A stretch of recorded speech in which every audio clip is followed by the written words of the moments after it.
या हरामखोराच्या गळ्यात जो कोणी हार घालीन त्या शिवभक्ताला मी 1,01,000 रुपये बक्षीस स्वतः देईन।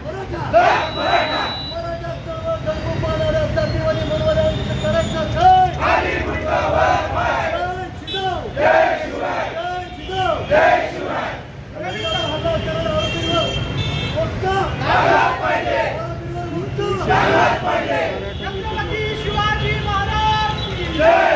छत्रपती शिवाजी महाराज की जय। डॉक्टर बाबासाहेब आंबेडकरांचा जय हो। श्री शाहू महाराजांचा जय हो। महात्मा ज्योतिबा फुलेंचा जय हो। बहुजन विचारवंतांवर हल्ला करणाऱ्यांचं करायचं काय? बहुजन विचारवंतांवर हल्ला करणाऱ्यांचं करायचं काय?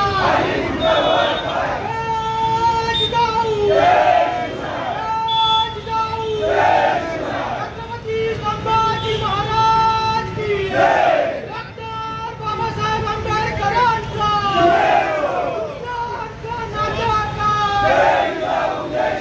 विचारवंत प्रवीण दादा गायकवाड यांच्यावर हल्ला करणाऱ्यांचं करायचं काय?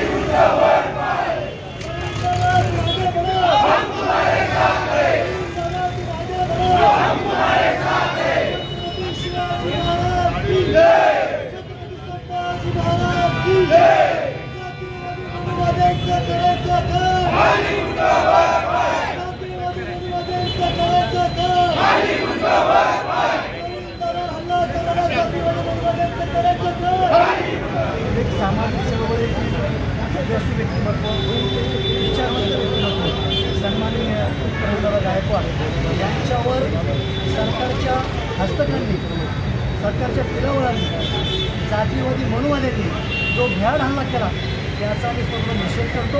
आणि हा हल्ला प्रवीणदादा गायकवाड नसून हा हल्ला लोकशाहीवर झाला आहे। कारण प्रवीणदादा गायकवाड एक अभ्यासू व्यक्तिमत्व, कायद्यावर धरून चालणारं व्यक्तिमत्व, कायद्याची बाजू मागणारं व्यक्तिमत्व होतं। नावावर अभ्यास या नागरिकांनी जो हल्ला केला त्याचाही नसेल, परंतु हा हल्ला लोकशाहीवरचा आहे, हा हल्ला समाजावरचा आहे। त्यामुळे आम्ही सर्व सकल मराठा समाज छत्रपती संभाजीच्या वतीने त्या पिलावळीचा, त्या मनुवाद्यांचा, जातीवाद्यांचा आम्ही निषेध करतो। आणि एक समाज बांधवाला आपल्या सर्व चॅनलच्या माध्यमातून एक विनंती करतो की ठिणगी क्रांती, ठिणगी आज छत्रपती समाजाला पेटली, ठिणगी प्रत्येक जिल्ह्यामधून निषेध केला पाहिजे। निषेध करणं हे जिवंत माणसाचं लक्षण आहे। मेलेला निषेध करू शकत नाही आणि जिवंत आहोत यांनी दाखवून दिलेलं आहे। यानंतर कुठलाही अन्याय, अत्याचार, चुकीचं मिश्रण होणार नाही एवढं बोलतो। थांबतो, धन्यवाद। आदरणीय प्रवीण दादा यांच्यावर ज्या हरामखोरानं हल्ला केला याला तर सजा मिळालीच पाहिजे, परंतु जो कोणी त्याला चपलाचा हार घालीन त्याला मी अखिल भारतीय छावा संघटनेच्या माध्यमातून 1,01,000 रुपये बक्षीस, या हरामखोराच्या गळ्यात जो कोणी हार घालीन त्या शिवभक्ताला मी 1,01,000 रुपये बक्षीस स्वतः देईन। माझं नाव अशोक मोरे पाटील आहे।